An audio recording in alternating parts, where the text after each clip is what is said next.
Se alguma vez você já foi chamada de desafiadora, incorrigível, saliente, esperta, insubmissa, indisciplinada, rebelde, você está no caminho certo.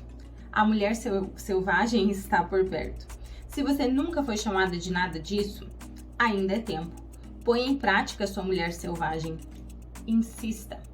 Com essa frase, nós vamos abrir o 6º capítulo do livro Mulheres que Correm com Lobos e vamos falar do conto do Patinho Feio, que, diferente do que a maioria pensa, esse conto não fala de beleza, ele fala de diferença, de reconhecer e aceitar as nossas diferenças, não de modificá-las.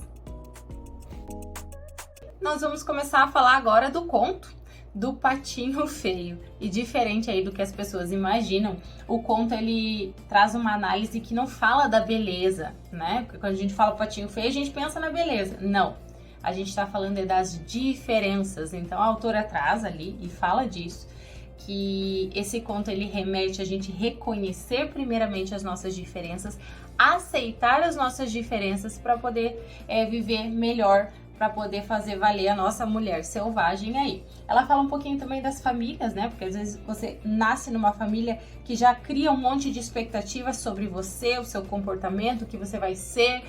E às vezes você é totalmente diferente disso. Você pode se sentir um patinho feio. É disso que vai falar o conto. Então vamos lá. Assim como no livro, eu vou contar rapidinho o conto para vocês, fala que era época de colheita.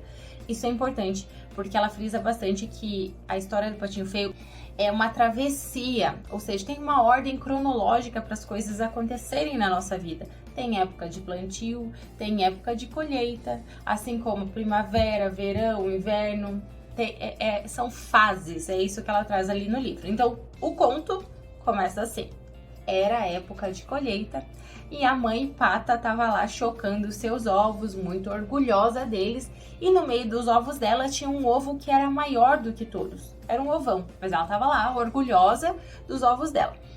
E num determinado dia chegou uma pata velha que olhou para esses ovos enquanto a mamãe Pata falava assim: olha meus ovos. Ela estava muito orgulhosa, ela queria mostrar. E essa velha pata falava assim: mas tem um ovo de peru aí. Ou seja, esse ovo é muito grande. Não sei se você sabe, mas você não pode botar um filhote desse na água, não dá certo.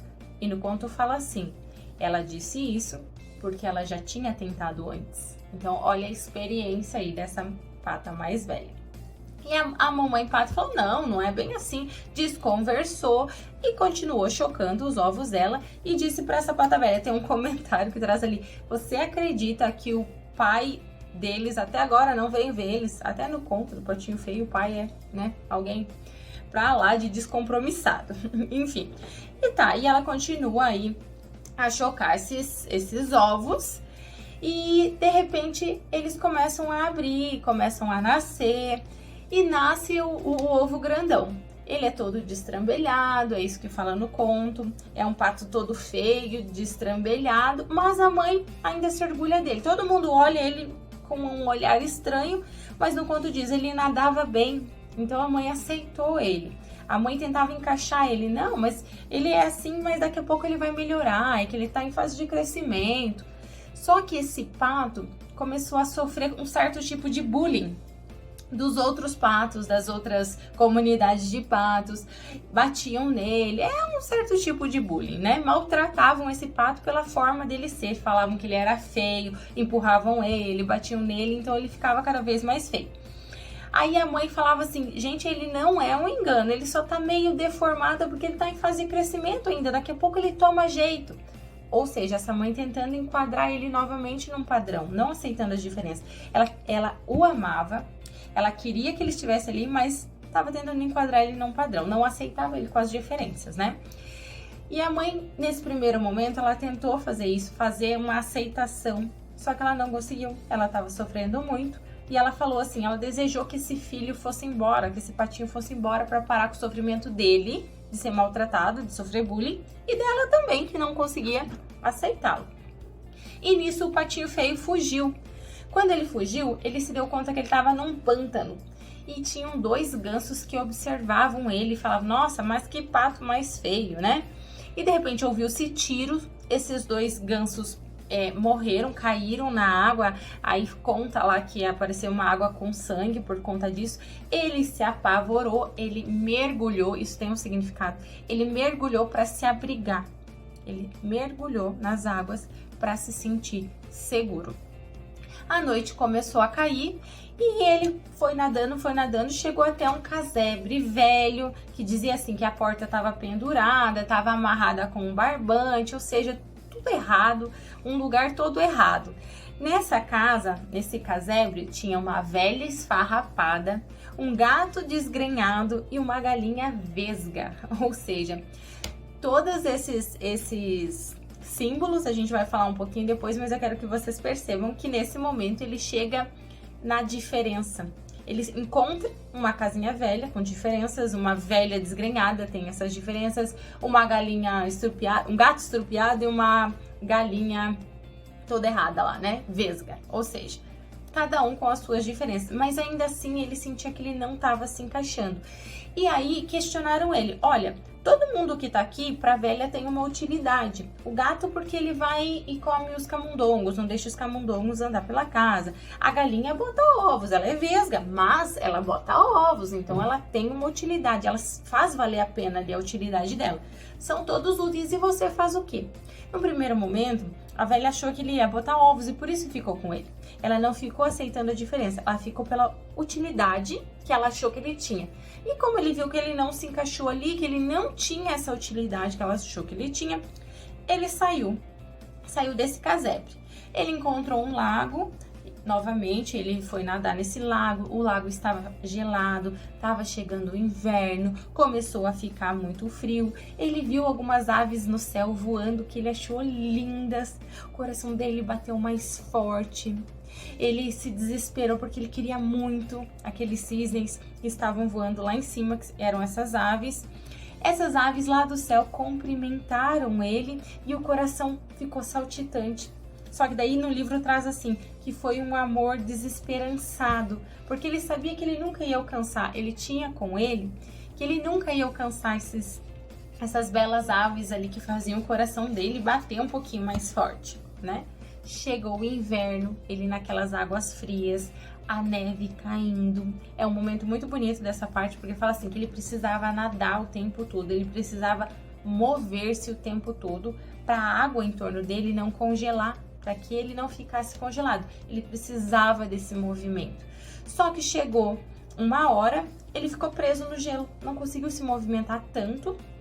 E o inverno, o gelo acabou prendendo ele nessa água. Ele achou que ele ia morrer atrás do livro. Ele trouxe essa sensação de morte para ele. Até que, quando ele achou que ele estava quase morrendo lá, preso no gelo, de repente apareceu um lavrador que quebra esse gelo e tira ele desse gelo e leva ele para casa. Acoberta ele, né? E leva ele para casa. Quando ele chegou na casa, tinham crianças que queriam brincar com ele e ele teve medo. Ele já estava entrando numa outra fase, mas ele teve medo. Então, ali conta na história que ele se atrapalhou todo, que ele subiu na calha, que ele caiu no leite, caiu na farinha, ou seja, todo errado, saiu correndo e andou para um outro lago. Fugiu dessa situação aí que ele não estava confortável, com medo, e encontrou um outro lago, uma outra casa, tudo isso no inverno ainda. Até que chegou a primavera, né? Passou a estação do inverno, chegou a primavera. Isso enquanto no inverno, de casa em casa, de gelo em gelo, de lago em lago. E num lago, já na primavera, ele abriu suas asas, deitou de barriga para cima e de repente viu aquelas aves novamente que ele achou muito bonita e o coração dele ficou saltitante. Ele viu 3 cisnes que desceram ali, né, perto do lago, próximo do lago. E de repente ele pensou assim, meu Deus, eu vou lá, né? Eu vou me juntar a eles. Mas aí bateu algumas dúvidas. Ele ficou se questionando assim, porque muito tempo ficaram apontando para ele como feio, excluindo ele, fazendo bullying com ele não se encaixando em lugar nenhum. Aí apareceu a dúvida. Poxa, será que vão gostar de mim se eu me aproximar? Será que vão me aceitar? Será que não vão me bater igual os patos batiam? Mesmo assim, aí diz que num impulso, gravem isso, num impulso de se juntar, ele foi próximo desses cisnes que o cumprimentaram e de repente uma surpresa. Ele olhou para baixo e viu a imagem dele refletida aí nesse lago. E ele se viu tão bonito quanto esses cisnes, porque ele até então não tinha se reconhecido que ele não era um pato, ele era um cisne. Que aquele ovo grandão que apareceu lá enquanto a pata estava chocando, foi por acaso que rolou o ovo de um cisne e ela acabou chocando como o patinho. Só que ele não era um pato e por isso ele não era aceito. E por isso ele não se reconhecia igual. Ele era um lindo cisne. E aí sim, termina o conto falando que deu-se sequência no tempo de colheita novamente, que as crianças davam um pão ali para os cisnes e ele viveu feliz. Assim termina o conto. Agora a gente vai entrar na análise desse conto e trazer um pouquinho mais para nossa vida. Então, bora fazer a análise desse conto, que quando eu li ele, vou confessar para vocês, eu me emocionei um pouquinho, me acho um pouquinho patinho feio em algumas questões. E quando eu li ele fez tanto sentido, foi ressignificando algumas coisas dentro de mim, que eu acredito que vocês consigam fazer isso em vocês também. Esse conto, ele fala muito de algumas crenças limitantes que vêm da sua família, que não tem a ver com você. É uma crença limitante que você carrega, mas que não é sua. Pode ver. Fala do arquétipo da órfã, da pessoa que é órfã, ela carrega esse arquétipo com ela, de não se encaixar num padrão familiar ou num padrão de sociedade, a gente pode pensar dessa forma também. E a autora fala que essa questão do exílio, ela é antiquíssima, só que é essa questão que faz a gente se reencontrar muitas vezes, assim como foi ali na Vassalisa. Ela precisou se exilar das madrastas lá para poder se encontrar. E aqui o Patinho Feio só inicia a jornada dele de reencontro com ele quando há o exílio, quando ele não é aceito, quando ele não se encaixa. Então, trazendo para nossa vida, muitas vezes você nasceu num meio familiar em que você, de certa forma, não se sente incluída. Você pode ter nascido num meio familiar que te cobra para ser igual. A Clarissa fala ali, já no começo da análise, ela fala da rejeição dessa criança que é diferente. Nós, mulheres, sofremos isso desde que nós nascemos, já com a expectativa dos nossos pais sobre a gente. Como é que vai ser essa menina? Vai ser bonequinha, vai se vestir assim, vai se vestir assado, vai ser toda feminina. Há uma cobrança que vem da família antes mesmo dessa criança nascer, já é imputada nela essas expectativas. E aí onde fica a individualidade dessa criança, dessa menina? Ela vai sendo abafada, porque se por acaso concilia as expectativas, a individualidade da criança com a expectativa da família, ok, não tem problema de rejeição nenhum, não tem exílio nenhum. Só que na grande maioria das vezes as expectativas podem se diferenciar e muito, e isso traz sofrimento para os pais, que a gente vai analisar ali como que foi essa mãe do Patinho Feio, e para a própria criança que se sente não pertencente. A sensação da história traz isso, o não pertencer, o tentar se enquadrar, o quanto isso traz sofrimento. A Clarissa traz ali já no comecinho do conto que a criança que sai diferente das expectativas dos pais, ela começa a achar que ela tem inabilidades, que falta algo nela, quando na verdade não. Ela só tem questões diferentes dos pais, ela tem a própria individualidade dela que está sendo construída. Só que está sendo construída de acordo com a expectativa. Enquanto criança, nós não temos como nos defender dessas expectativas, não temos como firmar a nossa mulher selvagem. Então, muitas crianças já sofrem desde essa infância. E é isso que geram as crenças limitantes. Eu acho que eu não posso, eu acho que eu não consigo. Já vivenciei muitas histórias junto com pacientes, com colegas, com amigas que carregam essas crenças limitantes aí lá de trás ou sofrem exigências por conta dessa expectativa dos pais. Eu atendo muito vestibulando que por pressão dos pais, porque são médicos ou porque o pai criou uma ideologia do que é a medicina, empurram o filho para isso. É como se suprisse a expectativa só dos pais e esquecem da individualidade dessas filhas. Atendo muito, né? Às vezes a filha não tá muito afim, não é o que ela quer, ela sente que não é aquilo, mas ela tem dificuldade de se impor, ela tem dificuldade de seguir o seu caminho. É muito difícil isso acontecer, Porque até então, num primeiro momento, assim como num patinho feio, ele quer se enquadrar, se encaixar. Ele quer ser aceito por essa sociedade que cobra. Assim como nós mulheres queremos ser aceitas. Olha só que pra gente se sentir aceita, vou voltar naquela questão de sociedade, a gente tem que se recalchutar inteira para daí ser aceita. A gente tem que ter um comportamento padronizado para daí então ser aceita. Qualquer figura feminina que sai fora do padrão, ela sofre exílio. Tem aí uma série de cancelamentos femininos que a gente vê na internet, porque essa mulher não teve o comportamento esperado. Geralmente com homens isso não acontece. É com a figura masculina que sofre, com a figura feminina, me desculpem, que sofre muito mais exílio do que os homens. Elas são muito mais excluídas por um comportamento que talvez seja individual, que não seja esperado, não está dentro das expectativas. Só que é só a partir do exílio que esse patinho feio começa a crescer, começa a criar asas, começa a enxergar onde estão suas qualidades, assim como nós. Muitas vezes essas mulheres que não se enquadram, não se encaixam aí no núcleo familiar ou nessa sociedade, elas se rebelam, né? Elas se tornam a ovelha negra da família. São aquelas mulheres consideradas, ela é difícil de conviver, ela tem uma personalidade muito forte, ou não se dá bem com o pai, não se dá bem com a mãe, por conta dessas questões de firmar a individualidade. Esse conto tá aí para te mostrar isso. Eu queria que vocês olhassem para o núcleo familiar de vocês. Quais as limitações que o teu núcleo familiar te trouxe, sem você perceber, por você querer se enquadrar, por você ser talvez um pouco diferente da sua família, e todo mundo tem essas diferenças, e esse que é bonito ali no conto do Patinho Feio. A mulher selvagem, ela opera com a sua diferença e não sem ela. A mulher selvagem, ela não tenta se enquadrar, quem tenta se enquadrar é essa mulher domesticada. A mulher selvagem não, ela reconhece o que tem de diferente nela, ela reconhece os desejos próprios dela e não os imputados, e ela faz valer, porque isso é importante para ela, né?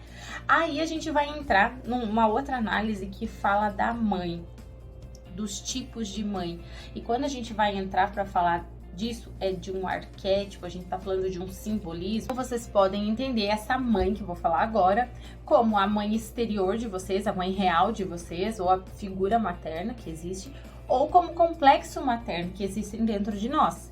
Vou falar dessa mãe ambivalente, que é a primeira que aparece ali no conto, que é essa mãe que ama o Patinho Feio, que gosta dele, que tenta incluir ele, mas ao mesmo tempo é a mãe que tenta suprir as necessidades da sociedade, do que está em torno. Então é uma mãe que sofre muito, porque ela ama o filho, mas da mesma forma ela quer suprir essas necessidades da sociedade. Então ela ama o filho não como ele é, ela ama ele tentando encaixar ele nessa sociedade. É isso que ela tenta fazer. Olha, ele não é um erro, ele só está em crescimento, ou seja, ela não aceita a diferença dele. Ela diz que daqui a pouquinho ele vai mudar. É aquela mãe que sofre com a pressão da sociedade, com certeza, não tenha dúvida. E que ora ela tá pela filha, ora ela tá pela sociedade. É aquela mãe que entende que a feminilidade da mulher tá ali, que a filha tá ali, que tá se desenvolvendo, mas ao mesmo tempo ela fala: fecha as pernas, mulher não faz isso, essa profissão não é para mulher.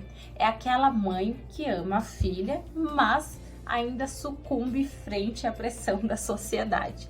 Essa é a mãe ambivalente. Pode ser a sua mãe verdadeira aí, figura externa, como pode ser essa mãe interna dentro de você, que na psicologia junguiana a gente chama de complexo materno. Essa mãe ambivalente, que se a gente considerar ela internamente, é você, quando você reconhece seus desejos, quando você gosta realmente do que você é, mas por conta da pressão da sociedade, você se modifica, você deixa os seus desejos de lado para escolher o que a sociedade acha melhor para você, o que seu namorado acha melhor para você, o que seus pais acham melhor para você. É essa mãe interna que sofre, que vive disputando aí o que vai acontecer, se vai fazer valer a sua mulher selvagem ou se vai fazer valer a paz de estar enquadrada aí na sociedade, nos padrões. O segundo tipo de mãe, que também pode ser exterior ou interior, é a mãe prostrada. O que é aquela mãe que desiste por medo do que possa acontecer com o filho. É aquela mãe que tem muito medo da sociedade, muito medo das crenças, dos padrões. E a autora traz aqui no livro que a sociedade ela tem um jeito de forçar a mãe a ser prostrada, que é quando a sociedade pede para escolher entre o amor desse filho, dessa filha, e entre o mal que possa acontecer com ele caso ele não se ajuste. No conto aparece essa mãe prostrada, que é aquela mãe que tá vendo o filho ser maltratado e ela sofre muito, então ela prefere desistir desse filho, abrir mão dele, desejar que ele fuja para não ver ele sofrendo ali, sendo perseguido pelos colegas, sendo maltratado, sofrendo bullying. Ela desiste dele, ela precisa que ele saia. E isso acontece na nossa realidade também. Geralmente eu vejo isso de crenças religiosas, né? Famílias que vêm de crenças muito religiosas, as mães têm muito medo de que as filhas se desviem do caminho, de que vão para o inferno. Elas têm muito medo. Então, às vezes, o que elas fazem é abrir mão, é o fingir que não vê, fingir que não reconhece os verdadeiros desejos ou a individualidade dessa menina. E a autora traz aqui no livro que nós mulheres sofremos muito mais disso, porque essas tradições elas vêm de séculos em séculos para cá. E é muito difícil para o patinho feio olhar para essa mãe e ver que ela está sofrendo e ter que fugir sozinho. Mas ele consegue. Assim como na nossa realidade são aquelas mulheres, aquelas meninas que por muitas vezes precisam quebrar um vínculo, às vezes familiar, para conseguir se restituir enquanto mulher selvagem, na sua individualidade, porque senão ela vai permanecer num lugar onde ela é pecadora, aonde ela vai pro inferno, aonde ela sofre muito. Então essa seria a mãe prostrada, que pode ser exterior ou interior. Se você tem essa mãe prostrada interior, a autora traz aqui uma frase que eu vou falar para vocês. Se a mulher tiver uma mãe prostrada externamente, ela deve se recusar a se tornar outra mãe prostrada para si mesma. Se a sua mãe exterior desistiu de você por algum motivo, talvez por sucumbir aí às pressões da sociedade, você não deve fazer a mesma coisa com você. Porque senão, você também está maltratando esse patinho feio. Você também está tratando você mesma como um patinho feio e não reconhecendo as suas diferenças. Quando a gente tem interiormente essa mãe prostrada dentro da gente, nós somos indecisas. A gente sempre fica na dúvida do que é correto. A gente fica na dúvida, peraí, a sociedade está correta? Devo me encaixar ou devo seguir os meus instintos? É essa dúvida que permanece. Não há um reconhecimento dos seus valores, há sempre a dúvida. Peraí, será que eu tô certa mesmo? Será que eu não devo me encaixar? Será que eu não devo me padronizar? Um terceiro tipo de mãe, que pode ser aí um complexo materno interno ou externo, é a mãe criança, ou o que ela chama de mãe sem mãe, que é aquela mãe fragilizada, que ela mesma pode ter sido um cisne, ela traz isso no livro, esse tipo de mãe, ela mesma pode ter sido um cisne criado por patos e nunca reconheceu que é um cisne. Aí ela é uma mãe muito fragilizada. É a mesma mãe que desejou a prole, a criança, os patinhos, é a mesma mãe que rejeita ali atrás, por ser enfraquecida, por não conseguir lutar, por não conseguir defender aí seus filhos, reconhecer as diferenças desses filhos, né? Então ela acaba sendo deslocada dela mesma. E a autora traz aqui que toda mãe iniciante é uma mãe fragilizada, porque ela tá, assim como quando nasce uma criança, nasce uma mãe, ela ainda tá aprendendo a se fortalecer. E aí entra o papel das mulheres mais velhas.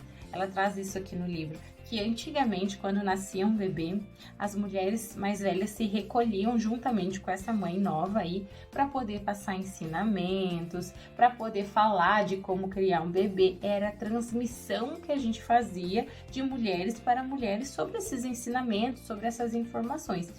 E que hoje em dia, até ela fala assim que hoje em dia se chama de madrinha. A madrinha, teoricamente, lá no passado, era alguém com um pouco mais de experiência, alguém que podia oferecer informações, dar um suporte maior para essa mãe. E hoje, o papel da madrinha tornou Uma coisa totalmente diferente do que era no passado. E essa reunião de mulheres aí que existia lá antigamente, que era muito proveitosa para ajudar essa mãe a adquirir força, hoje em dia se transformou nos famosos chás de bebê, em que vira brincadeira, que não há transmissão de conhecimento. Então a gente se perdeu muito aí nesse contexto, né? E ela fala que geralmente quando a gente tem essa mãe exterior fragilizada, a gente pode até ter raiva dessa mãe. Por que ela não me defende? Por que ela não é mais firme? Porque ela não consegue. Porque ela não adquiriu essa força antes de você. Ela já vem fragilizada. Então, como é que ela vai te ajudar a fazer isso? Talvez há uma cobrança de uma habilidade que ainda não foi desenvolvida, né? E quando essa mãe é interna, tem que olhar para onde estão essas fragilidades. O que está te trazendo essa mãe frágil? O que está te fragilizando? É a cultura? É a sociedade? São as crenças limitantes? O que te fragiliza? A falta de experiência, talvez? E o último tipo de mãe que a autora traz aqui, o último complexo materno, é o da mãe forte, aquela mãe que traz uma prole forte, que não é o caso do patinho feio. Ela traz essa mãe como a mãe selvagem. Para a mulher chegar nesse nível, ela precisou reconhecer as próprias diferenças, aceitar as próprias diferenças para poder ser feliz e assim transferir isso para a filha. E se a sua mãe não foi assim? E se a sua figura materna não foi assim? Tu pode desenvolver um complexo materno interior. E por isso que eu vou ler esse parágrafo para vocês, que é o que a autora traz como análise aqui. Porque às vezes a pessoa pensa assim, a menina pensa assim, poxa, a minha mãe foi a mãe prostrada, foi a mãe fragilizada. Só que esse período já passou. Quer dizer que eu vou viver assim para sempre? Não. Tu pode desenvolver esse complexo materno fortalecido dentro de você. E a autora traz assim. Mas o que dizer da mulher que realmente passou por uma experiência com uma mãe destrutiva na própria infância? É claro que esse período não pode ser apagado, mas ele pode sim ser atenuado. Ele pode não ser suavizado, mas pode agora ser reconstruído com firmeza e da forma correta. Não é a reconstrução da mãe interna que é tão assustadora para tantas mulheres, não é isso? Algo que nunca mais possa ser ressuscitado. É disso que elas têm medo. O medo de que algo essencial tenha morrido já naquele período.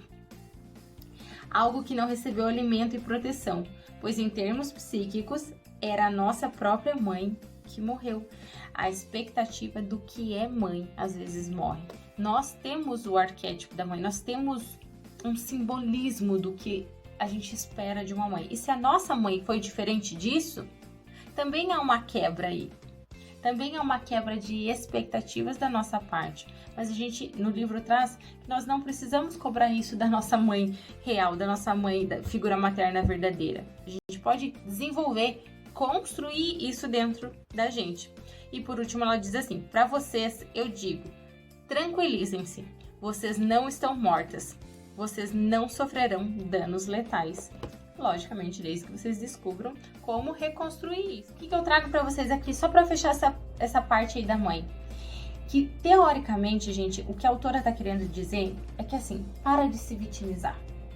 A família tem uma importância fundamental na tua criação, na tua forma de você se perceber? Tem. A gente não tá negando isso.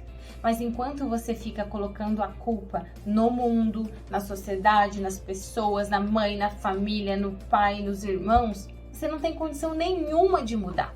A gente só tem condição de mudar quando a gente tenta desenvolver dentro da gente a força que a gente espera dos outros.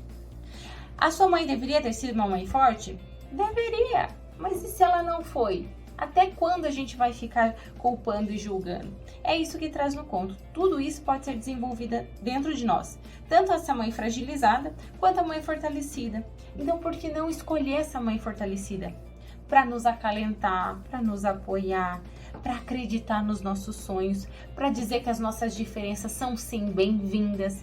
Se a sua família tem um núcleo familiar, se você não teve isso, porque seu núcleo familiar talvez foi fragilizado, você não teve essa afirmação de si mesma, se por acaso você sofreu psicologicamente por não se sentir aceita, por ser rejeitada, por se achar frágil porque os seus pais não conseguiram te passar essa força, vamos começar a partir de agora a reerguer isso, a construir isso, porque é uma responsabilidade sua. Assim como no conto do Patinho Feio, essa mãe não conseguiu oferecer isso para ele. Não conseguiu dizer, olha, suas diferenças são aceitas aqui. Tá tudo bem você ser diferente. Ela não conseguiu. Ele precisou reconhecer isso nele. Ele precisou sair, ele precisou enfrentar dificuldades para daí chegar lá no final e se ver um belo de um cisne. Talvez essa seja a sua travessia. Esperar, parar de esperar dos outros, esperar de si mesma. O reconhecimento das suas habilidades, o reconhecimento das suas qualidades, o reconhecimento dessas diferenças que fazem talvez você não se enquadrar no núcleo que você nasceu, familiar, ou na sociedade, ou nessas amizades. Vai depender de você encontrar a sua turma. É isso que a autora traz aqui nesse pedacinho desse conto. Agora vamos falar de uma outra coisa, dessa travessia desse Patinho Feio. Agora a gente vai falar da análise da parte que o Patinho Feio foge. Prestem atenção, que ele não foge direto para o grupo de cisnes se encontrar lá. Sabe por quê? Porque ele não reconhece.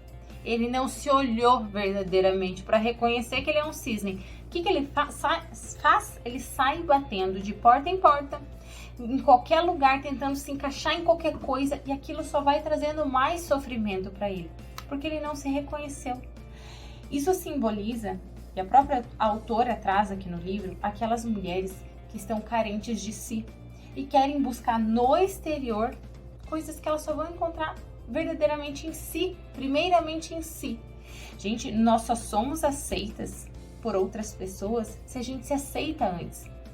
Enquanto você se rejeita, enquanto você não se aceita, não tem como você encontrar a tua turma. Percebe? Eu sempre falo isso para as minhas pacientes. O mundo reflete o teu comportamento. É você que ensina as pessoas a te amar, é você que ensina as pessoas a te respeitar, é você que ensina as pessoas aonde estão as suas qualidades. Não é o oposto, não é alguém que vai te ensinar isso. Só que se você não reconhece, como é que tu vai ensinar alguém a te amar, a ensinar alguém a te dar o devido valor? Antes, esse reconhecimento tem que vir de si. A autora traz ali que, bem nesse período da fuga do Patinho Feio, ela compara com mulheres que têm um comportamento parecido de ficar escolhendo más companhias, tentando sanar uma carência que existe nela com qualquer coisa. E ela traz uma frase assim: portanto, para começar a cura, pare de se iludir com a ideia de que um pequeno paliativo irá consertar uma perna quebrada. Seja franco frente às suas feridas e assim terá uma imagem correta do remédio necessário. A gente, além de reconhecer as nossas qualidades, a gente tem que reconhecer aonde está a nossa fragilidade, aonde está o nosso machucado verdadeiro. Você tapar o sol com a peneira, fingir que você não está vendo, não vai adiantar. Vai fazer com que você busque o remédio errado, e é assim mesmo que ela traz no livro, né? Mulheres diferentes escolhem tipos diferentes de remédio errado. Algumas optam pelo que é obviamente inadequado, como as más companhias, os excessos nos prazeres, que são prejudiciais e destrutivos à alma. E tudo isso que primeiro a incentiva e a coloca lá no alto para depois atirá-la no resto do chão. Então ela fala assim que enquanto a gente não reconhece, a gente vai ficar tentando tapar esse buraco, curar essa ferida que foi feita lá atrás, que talvez você não tenha culpa nenhuma dessa ferida, mas que foi feita lá atrás, e você vai ficar tentando tapar com outras coisas, outras pessoas, excessos de prazeres, só que essa ferida não cura. Ela só cura com o seu próprio olhar sobre você mesma. E é o que eu falo para as minhas pacientes. Não tem atalho para cura, não tem atalho. Se tivesse, a gente já estaria ganhando muito dinheiro por aí, vendendo aí uma receitinha de bolo, que é o que eu falo para elas. Mas não tem atalho. A gente precisa passar por essa travessia de olhar para onde está o ferimento, reconhecer as nossas diferenças, reconhecer as nossas qualidades, para daí se fortalecer, para daí ensinar para o mundo que quem manda na porra toda é você. Essa parte vale a pena a gente pontuar alguns símbolos que aparecem ali, que é o casebre que ele encontra, a velha desgrenhada, né? A galinha vesga, o gato estrupiado, eu não me lembro a palavra que a autora utiliza ali, mas eu quero que vocês percebam que ele está em busca de algo, ele ainda não se reconhece. Só que quando ele encontra isso, essa situação, perceba que tudo isso remete a defeitos. Não remetem a diferenças, remetem a defeitos. E por que ele não se encaixa ali? Porque, gente, não é um defeito. O que ele tem é uma diferença. É o reconhecer essa diferença. Porque a gente tem que saber o que é um defeito e o que é uma diferença. O defeito é aquilo que precisa ser modificado. Está relacionado a valores, não está relacionado à aparência. E a gente está falando de diferenças, que são coisas que a gente deve aceitar e não tentar modificar para se enquadrar. Então, sei lá, vocês podem identificar aí na mente de vocês quais são os defeitos que fazem parte da sua pessoa, que você precisa modificar para se sentir mais feliz, para ser aceita, ou quais são as suas diferenças que você não precisa modificar, que é ser você. Você não prejudica ninguém sendo você, que você precisa reconhecer essas diferenças para também ser aceita. Conseguem identificar o que são defeitos e o que são diferenças? Nessa parte ali do conto, também dá pra gente entender esse simbolismo todo, que ele não se enquadrou nisso, porque ele não tem defeitos, ele tem diferenças. E tá tudo bem. Outra coisa dessa partinha ali do conto fala de que quem tem esses defeitos, que é a velha, que é a galinha e é o gato, e nesse casebre todo defeituoso, eles são úteis.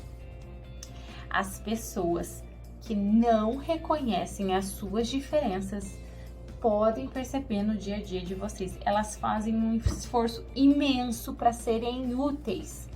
Porque, teoricamente, é só isso que elas reconhecem enquanto qualidade.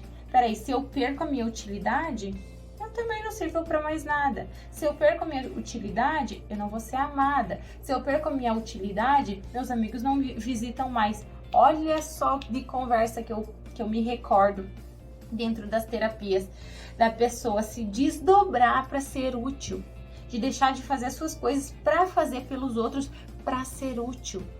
Por medo de solidão, porque tem medo de que se não for útil, não vai ser aceita, não vai ser amada. Se isso existe em você, reconheça. Será que as pessoas estão do seu lado pela sua utilidade? Ou será que elas estão do seu lado por quem você é?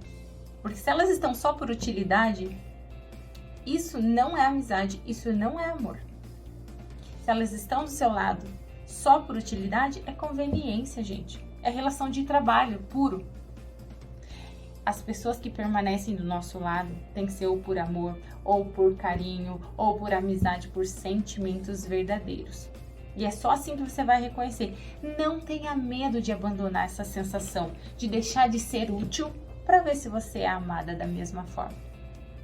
É uma coisa importante porque é muito comum nas terapias. Eu vejo mulheres se desdobrando dentro das relações, gente. E o que eu vejo dentro das sessões de mulheres sendo úteis para o parceiro, não compartilhando, sendo úteis, oferecendo muito mais do que recebem. E fazem isso inconscientemente, por medo de não serem amadas, por medo de serem deixadas caso percam a utilidade, a parte financeira, os filhos, a limpeza da casa. Ah, mas se você deixar de fazer tudo isso, talvez ele vá embora. Talvez vá. Eu não vou discutir isso aqui. Talvez vá. Mas será que isso é um amor verdadeiro por você? Será que é uma relação saudável para você? A relação saudável é aquela que não exige utilidade. É aquela que exige amor e respeito. E aí a gente entra na fase do inverno, que é quando o patinho feio tá ali no lago que tá congelando. Ele tá tentando se movimentar para não congelar, para não parar. Ele luta para não congelar, ele acaba congelando. O que isso significa? O inverno significa aquela nossa fase mais fria de sentimentos, de esperança, quando a gente se congela emocionalmente. Até a autora traz aqui uma situação muito comum nas mulheres. Se você olhar para o lado, eu tenho certeza que você vai reconhecer algumas, podem ser amigas suas ou até mesmo você, que por algum momento da vida já se viu muito fria, não acreditando na melhora, não acreditando que você pudesse encontrar alguém que te fizesse amar novamente. A frieza, ela serve muitas vezes para proteção, mas ela também nos impede de ser feliz. Ou seja, ela nos protege de alguns machucados, mas ela também nos impede de ser feliz, de sentir esse calor, que é o que a autora traz aqui no livro, que é o fogo criativo. A nossa psique reage ao calor e não ao frio, e é isso que representa. Porém, como a gente está olhando para o conto do Patinho Feio como uma travessia, é também importante a gente pensar que existe tempo para tudo. Vamos pensar assim, existe tempo para colheita, existe tempo para o plantio, existe tempo para espera. E ali a gente está falando do inverno, que é uma das fases das estações. Existe tempo de se recolher-se também, só que não por muito tempo. Porque se o Patinho Feio permanece congelado por muito tempo, ele morre. As nossas emoções morrem.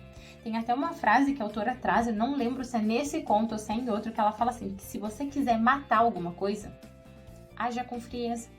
Se você quiser matar um sentimento, matar uma relação, haja com frieza. Não precisa de mais nada. Vai morrer. Vai morrer sentimentalmente. Então, essa frieza a gente pode ser entendida como uma fase necessária, um recolhimento, mas que não pode impedir de você se mover. É um recolhimento necessário por tempo determinado. Essa travessia tem tempo determinado. Tanto que ali no conto, o patinho, ele tá em movimento, a gente vê que ele tá em movimento, e o movimento é um simbolismo importante de luta, e que é um momento em que nós mulheres devemos lutar também. Que são aqueles momentos difíceis, que são aqueles momentos desesperançosos, mas que a gente precisa estar em movimento. Eu escuto muito de algumas pacientes assim que, poxa, eu não tenho motivação para nada, eu não tenho nenhum sonho que eu possa correr atrás, eu tô quase morta de emoções. E eu sempre sugiro, faça alguma coisa, qualquer coisa mesmo. Sei lá, se matricule num curso que você algum dia já teve vontade, sei lá, faça um voluntariado, qualquer coisa, nem que seja um serviço gratuito. Movimento gera movimento. É só assim que a gente consegue não se congelar. Se recolhe por um momento, ok, mas cuidado para isso não se tornar uma armadilha e você se congelar e morrer. Tá? Aí o que ela fala? Que aparece do nada o cara que vai lá e quebra o gelo e pega esse patinho para ele. O que isso significa? Nessa parte eu vou trazer o significado que a própria autora traz aqui também do livro. Ela diz assim que esse estranho que aparece para nos salvar, esse estranho que aparece para quebrar o gelo ali, não necessariamente é alguém igual a gente. É alguém diferente muitas vezes. É só quando a gente abre os olhos e abre espaço para as diferenças dos outros que a gente quebra o gelo, que a gente encontra novas possibilidades. Porque esse cara estranho, ela até traz ali, esse cara estranho não é da mesma espécie que ele. É alguém totalmente aleatório. Vou ler a frase para vocês. A pessoa que talvez pudesse nos tirar do gelo, que talvez até mesmo nos libertasse em termos psíquicos da nossa insensibilidade, não vai necessariamente ser aquele cujo grupo de pessoas pertencemos. Pode ser um grupo totalmente aleatório, que você nunca se imaginou. Mas esse grupo só virá te salvar se você ampliar sua mente, abrir o seu olhar, abrir espaço para que essas pessoas se aproximem. É abrir novidade, abrir espaço para novidade, para o que é novo. É olhar para o lado. E é isso que esse homem representa aí. Ele acolhe esse patinho feio e leva para casa. Quando ele é levado para casa dessa pessoa aí que acolheu ele, o patinho feio sente medo. Não é um sentimento muito comum quando a gente é levado para algum lugar, para alguma situação que a gente nunca presenciou. Não gera medo? medo de sair fora da nossa zona de conforto, medo de sair fora do que é comum aos nossos olhos. Isso gera medo. Eu conheço mulheres, só comparando uma situação, conheço mulheres pela terapia também, que sempre tiveram relações abusivas ou relações que não foram saudáveis e de repente aparece uma pessoa que faz valer esse amor, que faz valer a pessoa dela, que dá valor, que a respeita, ou seja, uma pessoa digna de quem ela é. E o que acontece? Ela sente medo. A mulher sente medo de se entregar novamente, ela sente medo de ser machucada. E daí ela se atrapalha toda, que talvez foi o que aconteceu ali com o Patinho Feio, porque nesse momento do conto, porque aquelas crianças, a casa da pessoa que a salvou, não oferecia riscos a princípio. Só que daí ele ficou todo atrapalhado por conta desse medo, ele foi lá, ele caiu no leite, ele caiu na farinha, ele se atrapalhou todo, ele mesmo estragou tudo ali. É um comportamento muito comum quando a gente sai da nossa zona de conforto, quando talvez a gente reconheça que alguém nos deu devido valor, só que a gente já não sabe se comportar nesse sentido. A gente não sabe reconhecer, a gente não sabe agir sem medo, porque a gente já foi muito machucada em outras ocasiões. E é importante que a gente fique antenada, com o alerta ligado, mas também é importante que a gente reconheça quem quer nos fazer bem, que a gente tenha esse reconhecimento. Então, aí o que ele faz?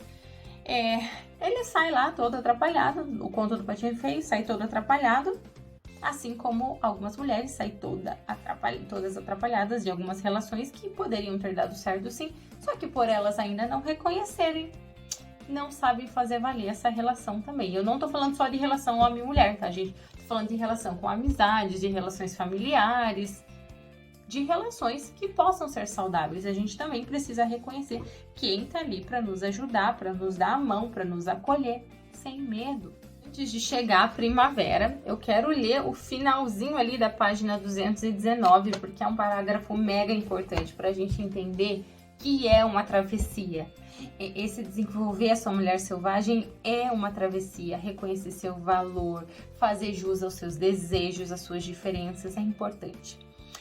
Diz assim: o patinho é levado a arriscar a vida por um fio. Ele já se sentiu só, já sentiu frio, congelado, acuado, perseguido. Já atiraram nele, já desistiram dele. Ele já se sentiu desnutrido, longe, fora de todos os limites no limiar entre a vida e a morte e sem saber o que iria acontecer depois. Quantas nós já não sentimos as mesmas sensações? Nessa hora vem a parte mais importante da história. Chega a primavera, começa a vida nova, uma reviravolta acontece. Ele nem esperava essa reviravolta, né, gente? Vamos falar a verdade. A reviravolta, ela vem sem a gente perceber. Quando a gente continua lutando, mas sem a gente perceber, a reviravolta acontece. Uma nova oportunidade de tentar. O mais importante é esperar. Aguentar esperando pela nossa vida criativa, pela nossa solidão, pelo nosso tempo de ser e de fazer, pela nossa própria vida. Esperemos, pois a promessa da natureza selvagem é a seguinte: depois do inverno, sempre vem a primavera. Se é uma travessia que a gente está falando, se existem fases de plantar, de esperar, de colher, assim é a nossa vida psíquica. Se você está em tempo de congelamento, tenha paciência com você. Certamente a primavera virá. É isso que está dizendo aqui. Se no pior das hipóteses você não consegue se mover, aguenta, espera, porque a natureza selvagem vai fazer acontecer os ciclos dela. A primavera vai chegar e uma reviravolta vai acontecer na sua vida. Mas para isso você precisa ter paciência. Não é do dia para a noite, é de uma estação para outra. Quanta coisa muda em um ano, gente. Já pararam para prestar atenção? Eu sempre faço essa reavaliação do meu ano, de um ano anterior para o ano atual. Peraí, como é que eu estava o ano passado nessa mesma época? Gente, a mudança assim é muito grande sempre de um ano para o outro. Faz essa atividade de pensar em você, como é que você estava nessa mesma fase no ano passado. Quais sentimentos estavam passando por você? Que fase que você estava? Você estava na fase de plantio, na fase de espera, na fase de colheita? Em qual fase você estava? Estava na primavera? Estava no congelamento, no inverno? Faz essa análise que você vai ver que o ciclo sempre se repete e que tá tudo bem vir a primavera e daqui a pouco vir o inverno e precisar desse recolhimento e precisar se enxergar para daqui a pouco se perder de novo. Faz parte do ciclo. É isso que fala ali no livro. E no finalzinho ali da história, o que acontece? Ele olha para aqueles cisnes e ele ainda não tá se vendo. Isso é uma coisa muito comum das mulheres que já passaram por esse tipo de exílio, que é o que a autora traz no livro, que é o não reconhecer. Poxa, vamos pensar, o patinho já passou por um monte de coisas. Ele já, se sentiu exilado, ele já adquiriu força, ele já passou pelo inverno, ele resistiu. Ou seja, ele não é mais aquele patinho do começo da história. Ele já se modificou bastante, já evoluiu, já passou por um tempo, por uma fase. Ele já passou pela colheita, ele já passou pela espera, ele já passou pelo inverno. É isso que fala ali. O que acontece quando a gente passa por tudo isso? Talvez a gente não veja a força que a gente já adquiriu. E que é muito mais fácil os outros reconhecerem isso do que nós mesmas. A autora traz dessa forma no livro, que muitas mulheres não se reconhecem, não reconhecem a sua força, a sua beleza, mesmo apesar de já terem desenvolvido tudo isso. De aceitar suas diferenças, de enxergar como belo as suas diferenças. Que é muito mais fácil as pessoas reconhecerem. Nossa, como ela é forte, olha quantas coisas ela já conquistou. Só que aí o que acontece? Por ele não reconhecer, ele olha para aqueles cisnes, o coração dele palpita, ele fica com vontade de ir lá, mas primeiro vem o quê? A dúvida. Porque ele se coloca enquanto o patinho feio lá do começo da história. Ele pensa assim, mas e se me rejeitarem, e se me maltratarem, e se fizerem bullying comigo novamente? Ou seja, o medo aparece. Só que assim como na história, o medo aparece para as mulheres também, a gente precisa diferenciar se o que a gente está se jogando é numa possibilidade real de ser feliz e de se aceitar, ou se é numa possibilidade frustrada que a gente já tentou outras vezes. Diz ali com essa palavra, e no impulso ele se jogou. Ou seja, no impulso ele foi até os cisnes, porque ele tá vendo que é algo diferente do que ele já vivenciou anteriormente. Isso a gente precisa fazer, é reconhecer se o que você tá querendo se jogar agora é igual ou é diferente do que você já vivenciou. Utiliza a tua intuição, que você esteja mais aguçada a identificar isso, porque senão você pode estar se jogando de volta naquele grupo de patinho feio que vai te rejeitar. E daí não é bom, daí você vai ter que fazer toda a tua travessia novamente. Reconhece isso e no impulso você se joga. O impulso ali, eu acredito que a autora quer dizer assim que tem momentos na vida que o impulso é muito importante, porque às vezes o nosso passado, que é o que acontece ali no patinho feio, pode tomar uma proporção muito grande, pode gerar um medo muito grande e nos paralisar. Então ali com o impulso, porque ele ficou com medo de se aproximar, com o impulso, mesmo com medo, ele se aproxima. E só assim ele vai lá, ele é reconhecido pelos cisnes, ele olha para a água e se vê enquanto um belo cisne, se reconhece como parte integrante. E daí que ele vê que, poxa, tudo bem ele ser rejeitado lá atrás, porque afinal de contas ele não era um patinho, ele era um cisne. Tem alguma coisa de errado com os patos? Não tem. Tem alguma coisa de errado com os cisnes? Não tem. Só são diferentes, cada um na sua turma. E para finalizar, o que essa história do patinho feio vem a agregar para nossa construção da mulher selvagem? Se as suas diferenças não são aceitas, cuidado para você também não estar fazendo essa rejeição com você mesma. Você pode estar num núcleo familiar, numa sociedade que espera de você coerência. E que se você segue essa coerência, você está rejeitando a você mesmo. Identifica que coisas em você que você já tentou, inclusive, modificar por conta de uma pressão externa, por conta de não se olhar, de não reconhecer a sua individualidade, as suas diferenças. O patinho feio vem nos mostrar que sempre há espaço, que sempre há a nossa turma.